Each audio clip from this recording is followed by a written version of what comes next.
오늘의 제목은 신앙의 역설입니다. 신앙의 역설. 우리가 신앙을 갖고 우리가 신앙생활을 한다라고 하는 것이 참 쉽지 않음을 느낍니다.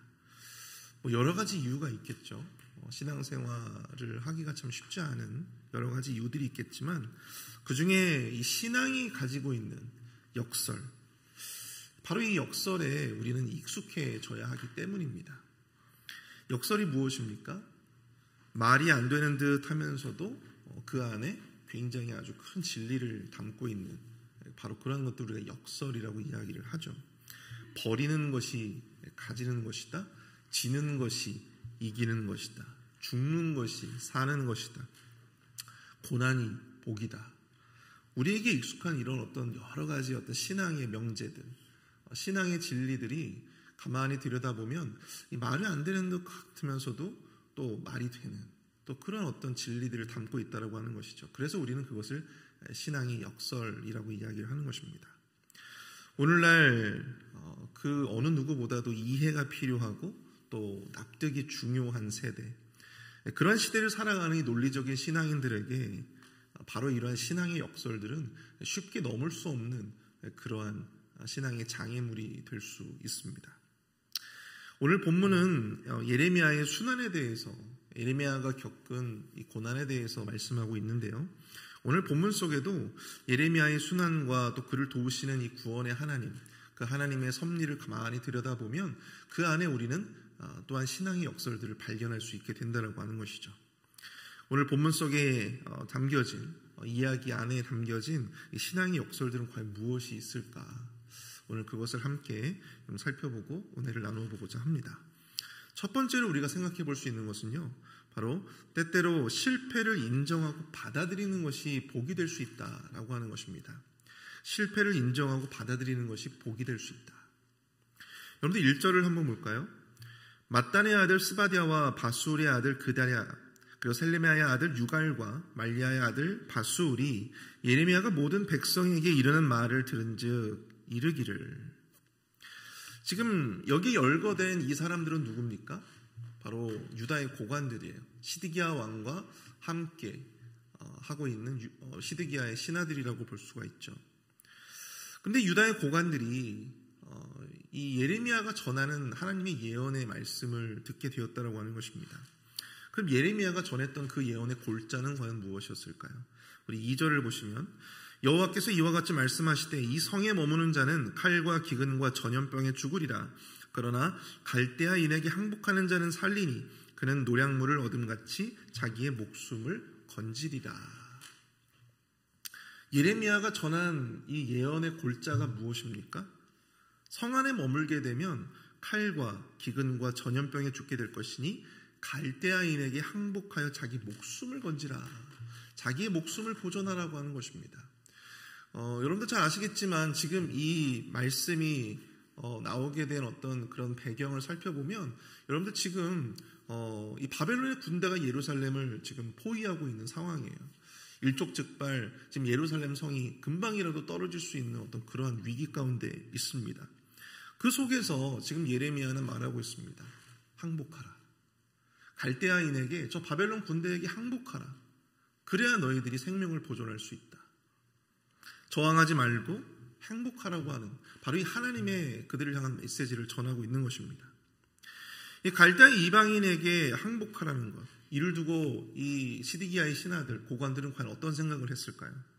4절을 보시면 이에 그 고관들이 왕께 아뢰되 이 사람이 백성의 평안을 구하지 아니하고 재난을 구하오니 청하건대 이 사람을 죽이소서. 그가 이같이 하여 이 성에 남은 군사의 손과 모든 백성의 손을 약하게 하느니라. 고관들은 지금 시드기야 왕에게 예레미야의 그 예언을 전하면서 그를 죽이라고 권하고 있습니다. 그의 예언이 백성의 평안을 구하는 것이 아니라 오히려 재난을 구하며 성에 남아있는 군사들과 백성들의 손을 약하게 한다. 그게 무슨 말이에요? 손을 약하게 한다. 사기를 꺾는다라고 하는 말이에요. 사기를 꺾는다라고. 우리가 함께 하자. 우리가 함께 열심히 싸워가지고 우리가 함께 저들에게 항전하면 하나님께서 도와주시고 하나님께서 힘을 주시고 능력을 주실 것이다. 그렇게 전하는 것이 아니라 항복하라는 거잖아요. 그들의 입장에서 생각해 본다면 예레미야의 예언은 오히려 전투의 의지를 꺾는, 그 저항 의지를 꺾는 그런 망언에 가까웠다라고 하는 것입니다. 그렇게 그것을 받아들였다라고 하는 것이죠. 그래서 왕에게 이 시드기야를 죽여야 한다, 그렇게 간했던 것입니다. 항복을 권하는 예레미야의 예언에 왕에게 죽음을 고했던 그들, 과연 그들에게는 이 항복이라고 하는 의미가 과연 어떠한 의미였을까요? 전쟁을 하고 있는 상황 가운데서 항복이라고 하는 것은 그들에게 있어서는 두말할 나위 없는 실패를 의미합니다. 있을 수 없는 일이고, 그들의 입장에서는요, 조금이라도 생각하기조차 싫은 그러한 실패입니다. 하나님의 선민으로서 이방의 갈대아인에게 항복을 하라, 이것은 머리를 조아리라고 하는 것인데 그것은 그들에게 있을 수 없는 일이었던 것이죠. 그러나 여러분, 하나님을 말씀하고 계세요. 항복해야만 살아남을 수 있다. 항복해야만, 너희들의 그 실패를 받아들여야만, 그것을 인정해야만 너희들이 살아남을 수 있다. 후일을 도모할 수 있다. 세상의 눈으로 보면 여러분, 항복이라고 하는 것은 실패입니다. 전쟁을 하고 있는 상황에서 항복하라고 하는 것은 상상하고 싶지 않은 실패죠. 실패는 가급적 피하고 싶고 우리 인생에서 결코 만나고 싶지 않은 문제입니다. 간절히 바라는 무언가를 얻지 못하고, 또 열심히 시험 공부를 했는데 그 시험에서 떨어지고, 열심히 운동하고 또 열심히 좋은 것을 먹으면서 그렇게 살아왔는데 갑자기 암이라고 하는, 불치병이라고 하는 진단을 받는다. 입시를 위해서 준비했고 취업을 위해서 준비했는데 그렇게 열심히 도전했는데 결국 실패했어요. 그 모든 일들을 여러분들은 인생에서 만나고 싶으십니까? 우리가 가급적이면 만나고 싶지 않은 것이 바로 이러한 실패들이죠. 그러나 우리는 기억해야 합니다. 그러나 우리는 이 말씀을 통해서 신앙의 역설의 관점에서 생각해 볼 때 항복을 받아들이고 살 길을 찾는 것이 유다 백성들에게 더 큰 화를 막을 수 있는 이 복이 될 수 있었듯이, 때로는 우리가 실패를 받아들이고 인정하는 바로 그것이 우리가 더 큰 화를, 우리에게 주어지는 그 더 큰 화를 미연에 방지할 수 있는, 막을 수 있는 또 다른 의미의 복이 될 수 있다고 하는 사실입니다. 내가 원하는 대로 이루고 또 내가 기도하는 대로 얻었다고 해서 여러분들 그것이 다 복인 줄 아십니까? 그렇지 않다라고 하는 것이죠. 때로는 더 큰 화를 막기 위해서 지금의 실패를 인정하고 받아들일 수 있어야 한다라고 하는 것입니다. 이것이 바로 오늘 본문을 통해서 우리가 깨닫게 되어지는 첫 번째 신앙의 역설이에요. 지금의 실패를 인정하고 받아들이는 것도 복이 될 수 있다. 하나님은 우리가 기도하는 것을 다 이루게 하심으로만 복을 주시는 분이 아니십니다. 하나님은 우리에게 성공과 번영, 이러한 이름으로만 복을 주시는 분이 아니십니다. 때로는 원치 않은 고난이 우리에게 복이 될 수도 있고요. 또 원치 않은 실패가 우리로 하여금 더 큰 하나님의 은혜와 복을 누릴 수 있는 영적인 디딤돌이 되기도 한다라고 하는 사실이죠. 실패로 인해서 낙심이 되시는 분이 있으십니까? 그 실패를 인정하며 더 나은 복을 받아 누릴 수 있는 그 기회를 도모하시는 저와 여러분들 될 수 있기를 축복합니다. 그것을 통해서 하나님 안에서 더 깊은 성장과 또한 더 깊은 신앙의 깊이를 온전히 누릴 수 있는 그런 은혜의 촉매제가 될 수 있기를 축복합니다. 그럴 수 있다면 우리에게 그 실패는요, 우리가 지금 경험하고 있는 인생의 실패는 결코 영원한 실패가 아니라 궁극적인 복을 위한 디딤돌이 될 수 있을 것입니다. 그 복의 진정한 통로가 될 수 있을 것이라 믿습니다. 우리가 두 번째로 오늘 이 본문을 통해서 또한 생각해 볼 수 있는 신앙의 역설은요, 때로 깊은 절망이 하나님의 크신 은혜를 경험하는 통로가 될 수 있다라고 하는 것입니다. 깊은 절망이 하나님의 크신 은혜를 경험하는 통로가 된다. 예레미야를 죽이라는 고관들의 말에 시드기야는요, 매우 무력한 모습을 보여주고 있습니다. 우리 5절을 한번 볼까요? 시드기야 왕이 이르되 보라, 그가 너희 손 안에 있느니라. 왕은 조금도 너희를 거스를 수 없느니라 하는지라. 여러분, 예레미야가 전한 예언을 듣고 행동할 수 있는 어떤 지위와 그런 어떤 권위를 가진 사람이 누구예요? 신하들입니까? 아니죠. 그 나라의 진정한 통치자인 왕이지 않겠습니까? 그런데 이 시드기야가요, 바로 이 신하들의 눈치를 보면서 자신은 할 수 없다고 그 책임을 전가하고 있어요. 너희들 마음대로 해. 내가 뭘 할 수 있겠니? 무력하게 예레미야에 대한 처분을 고관들의 책임에 떠넘기는 그의 모습을 보면서 여러분, 누가 떠오르지 않습니까? 밀란을 우려하면서 무력하게 예수님을 십자가에 넘겨버린 로마 총독 이 빌라도가 생각나지 않으십니까? 나는 책임이 없어. 너희들이 알아서 해. 6절을 보시면 그들이 예레미야를 끌어다가 감옥들에 있는 왕의 아들 말기야의 구덩이에 던져 넣을 때 예레미야를 줄로 달아내렸는데 그 구덩이에는 물이 없고 진창뿐이므로 예레미야가 진창 속에 빠졌더라. 시위대의 뜰에 유폐되어 있었던 예레미야가 이제는 하나님의 말씀을 전한 그 대가로 이제 물도 없는, 또 먹을 것도 없는 이 진창 속에 빠지는 신세가 되어버리고 말았습니다. 거기에서 내가 지금 살 수 있을지, 아니면 내가 여기서 죽을 수 있을지, 그렇게 아무것도 알 수 없는, 아무런 어떤 그 미래의 앞날이 보여지지 않는 그야말로 절망적인 상황 가운데 지금 예레미야가 놓여 있는 것입니다. 하나님의 말씀대로 예언을 했다면, 하나님의 말씀대로 선지자의 역할을 열심히 감당했다면 하나님께서 응당 구원을 해주셔야지 이렇게 구덩이에 빠지는 신세가 되다니. 하나님밖에 구원의 손길을 기대할 수 없었던 예레미야에게는요, 너무나도 실망스러운, 절망스러운 결과입니다. 오늘 본문을 보면 그가 그 속에서 하나님 앞에 부르짖어 기도한다거나 아니면 어떤 생의 의지를 보여줄 만한 그 어떠한 행동의 모습도 나타나지 않는다고 하는 것을 여러분들 주목하셔야 됩니다. 아마도 이 예레미야가 그 속에서 어쩌면 자신의 운명이 끝날 수 있음을 직감했을지도 모르겠어요. 이제 그 모든 것을 그저 하나님 손에 맡기는, 자신은 이제 아무것도 할 수 없는 그런 상황 속에서 이제 그 모든 자신의 운명을 하나님 앞에 맡긴, 이 모든 것을 체념하고 포기한 그런 상황이 아니었을까 생각을 해봅니다. 아주 깊은 절망의 상황이죠. 그러한 깊은 절망 속에서 여러분, 하나님이 한 줄기의 희망의 빛을 비추어 주십니다. 그것도 예레미야가 전혀 기대하지 않았던 인물을 통해서 하나님께서 준비하고 계셨어요. 그 이름이 누굽니까? 바로 왕국 내시인 구스 사람 에벤멜렉. 여러분, 왕국 내시, 여기서 내시라고 하는데, 내시는 이 거세당한 고자인 신하를 의미합니다. 여러분, 내시 잘 아시잖아요. 이 왕국 내시 구스 사람, 이 사람이 근데 유다 사람이 아니라 구스 사람이래요. 구스가 어디입니까? 북아프리카의 에티오피아를 의미하죠. 에티오피아 사람 에벤멜렉. 이 구스 사람 에벤멜렉이 이방인이었지만 왕의 어떻게 신임을 받아서 그가 고자가 되고 내시가 된 사람이었어요. 하나님은 시드기야 왕 측근 중에 한 사람의 마음을 감동시켜서 그를 위한 구원의 역사를 베풀어 주시는데요. 9절을 한번 볼까요? 내 주 왕이여, 저 사람들이 선지자 예레미야가 행한 모든 일은 악하니이다. 성중에 떡이 떨어졌거늘 그들이 그를 구덩이에 던져 넣었으니 그가 거기에서 굶어 죽으리이다 하니.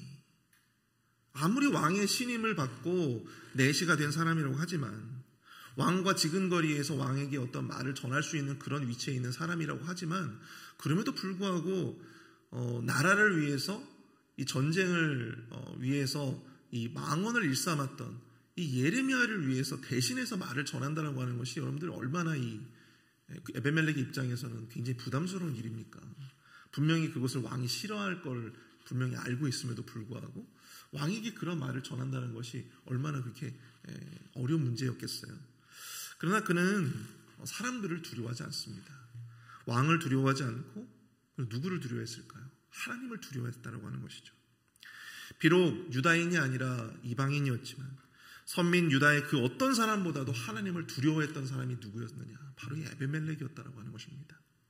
유다의 그 어떠한 신하도, 그 어떠한 백성도, 심지어는 왕조차도 하나님의 사람 예레미야를 위해서 대신 말을 전해줄 수 있는 사람이 없었는데, 이 이방인 에벤멜렉이 이 예레미야를 위해서 왕에게 충언을 일삼았다라고 하는 것이죠. 그의 간언으로 말미암아 예레미야는 굶어 죽을 위기에서 벗어나 다시 시위대 뜰에 머무를 수 있게 되었습니다. 사랑하는 성도 여러분, 때로 하나님은요, 우리로 하여금 절망 속에 그냥 내버려 두실 때가 있습니다. 진창과 같은, 아무런 앞날이 보이지 않고 소망이 보이지 않는 진창과 같은 그런 어둠의 그 구덩이 속에 우리를 그저 내버려 두실 때가 있어요. 한순간도 버틸 수 없는 그런 깊은 절망감 속에서 아무런 말도, 아무런 행동도, 아무런 기도도 나오지 않는 그런 깊은 어둠의 끝, 하나님이 조금씩 그러한 순간 가운데 그 깊은 절망 속에서 여러분 하나님께서 조금씩 희망의 빛을, 소망의 빛을 비추어 주십니다. 전혀 기대하지 않았던 사람들을 통해서, 전혀 기대하지 않았던 사건들을 통해서, 전혀 기대하지 않았던 물질들을 통해서 여러분 하나님께서 일하신다라고 하는 사실이에요. 우리는 깊은 절망 속에서 하나님의 큰 구원의 은혜를 경험할 수 있습니다. 이것이 바로 오늘 본문을 통해서 우리가 두 번째로 깨달아야 할 신앙의 역설이다라고 하는 것입니다. 깊은 절망 속에서 우리는 오히려 더 큰 은혜를 경험할 수 있다. 여러분 다윗의 시편을 아시죠? 다윗의 시편을 보시면 얼마나 아름답습니까? 시편 23편 얼마나 아름다운 시예요. 근데 그거 아십니까? 많은 사람들이 그 다윗의 시편 23편을 다윗이 목동 시절에 지었을 것이다 라고 생각하시는데요, 그렇지 않습니다. 다윗이 사울에게 쫓겨다닐 때 그때 지었던 시가 바로 이 시였어요. 앞날이 보이지 않는 그 절망 속에서 그가 하나님 앞에 이렇게 아름다운 시로, 감사의 시로 하나님을 찬양할 수 있었던 이유가 과연 무엇이었을까요? 그는 그러한 절망 속에서 그 누구보다도 하나님의 도우심과 하나님의 구원의 손길을 그가 몸소 체험하고 느꼈기 때문이었습니다. 이전보다 그가 더 큰 하나님의 은혜를 바로 그 도망자의 신세에서 그가 경험했기 때문이었다라고 하는 사실이죠. 제가 한국에서 미국으로 유학을 와서 한국에 있을 때보다 참 더 큰 이 하나님의 은혜를 몸소 느끼는 경험들이 많이 있었습니다. 물론 한국에서도 하나님께서는 저에게 역사하셨죠. 하나님께서 놀라운 은혜를 부어주셨어요. 그런데 이 미국에 오니까 그것이 더 절실하게 느껴지는 거예요. 아무리 작은 것이라 할지라도 그것이 그냥 당연하게 치부되지 않고 그것이 하나님의 은혜로 절실하게 느껴지는 것입니다. 미국에 오자마자 코로나 팬데믹이 시작되고 정말 앞날이 보이지 않는 그러한 절망적인 순간, 환율이 이렇게 치솟았어요. 저는 한국에서 송금을 해야지 살아갈 수 있는 사람인데 환율이 이렇게 치솟으니까, 물론 지금은 더 치솟았지만 환율이 이렇게 치솟으니까 제가 살아갈 수가 없는 거예요. 그런데 그 속에서 정말 많은, 정말 저는 예상하지 못했던 그런 분들의 도움도 받고 또 그런 분들의 어떤 섬김도 받게 되었어요.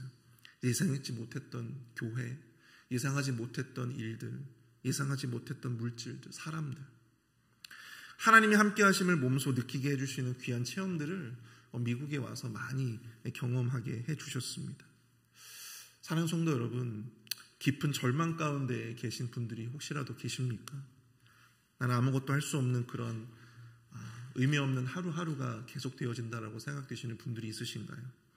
그 깊은 절망의 늪에서 한숨 한숨 쉴 때 지금도 우리 주님은요, 우리를 향한 소망의 빛을 준비하고 계시는 줄로 믿습니다. 우리의 기대와 우리의 생각의 한계를 넘어서 우리 하나님이 준비하시고 일하심을 여러분들 여전히 신뢰하시는 저와 여러분들이 될 수 있기를 축복합니다. 소망을 품고 믿음을 가지고 이럴 때일수록 더 하나님을 바라보시는, 또 하나님을 향해서 기도하시는 저와 여러분들이 될 수 있기를 축복합니다. 깊은 절망 속에서 더 큰 하나님의 귀한 은혜를, 놀라운 은혜를 경험하게 될 줄 믿습니다.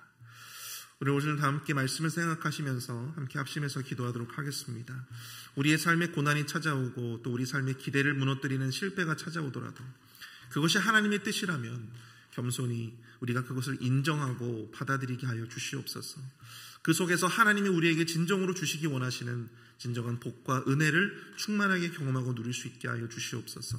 우리 함께 기도하도록 하겠습니다.